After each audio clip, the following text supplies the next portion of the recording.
Presidente, senhoras e senhores deputados, levamos 2 anos de crise das dívidas soberanas no espaço europeu e a história da resposta das instituições da União Europeia e da zona euro a esta crise são 2 anos de erros, de sangria social, de uma fabricação, eu diria, quase voluntariosa da recessão económica no espaço da zona euro e diria também que vivemos a ascensão de um fanatismo ideológico que quer consagrar uma política ultra-ortodoxa no domínio da política orçamental.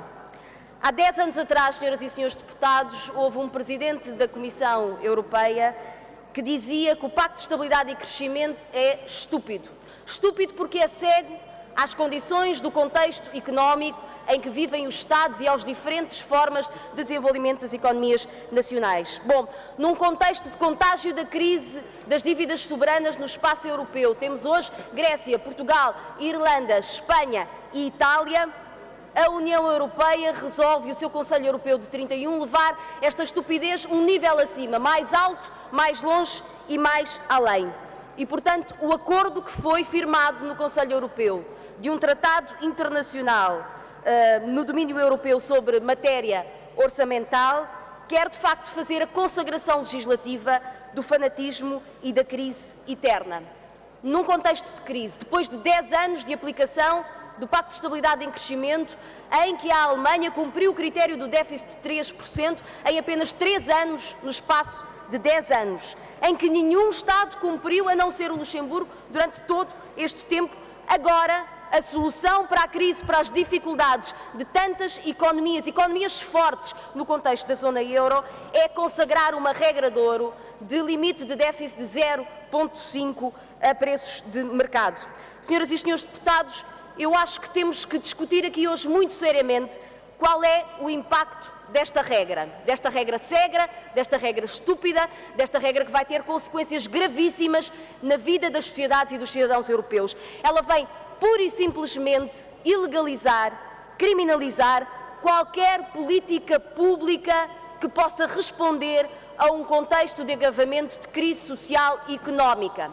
A partir de hoje, políticas sociais de apoio a dificuldades das famílias e dos cidadãos, políticas públicas de investimento no sentido de criar emprego, são criminalizadas no espaço da zona euro. E, portanto, este acordo é uma condenação às sociedades europeias, é uma condenação ao modelo social europeu que nos últimos 50 anos construiu a Europa.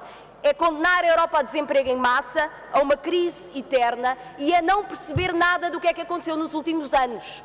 De facto, a aplicação da austeridade em cima da austeridade nos últimos 2 anos significa, como ainda hoje aqui foi dito por outros deputados, que a dívida, já com a aplicação do programa da Troika, a dívida portuguesa em 2011 cresce 18 pontos percentuais e que no final do programa de ajustamento a crise da dívida não vai estar resolvida, a dívida mantém-se exatamente nos mesmos patamares.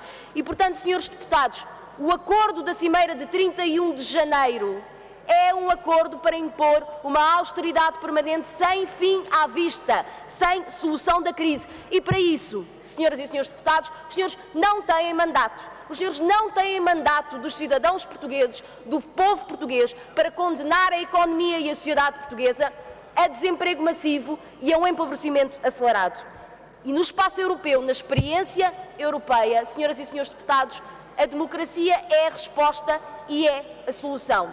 Tenham a coragem de fazer um debate na sociedade portuguesa sobre o que significa este tratado, a criminalização de uma política pública que possa contrariar o ciclo económico. Digam aos portugueses que na próxima década vão empobrecer cada vez mais. Vamos, aliás, atingir ou mesmo superar 1 milhão de população ativa desempregada e que não há solução à vista. Esta não é a solução da crise da dívida. A democracia é a solução. Façam um referendo sobre a condenação à pobreza da sociedade portuguesa. Muito obrigada.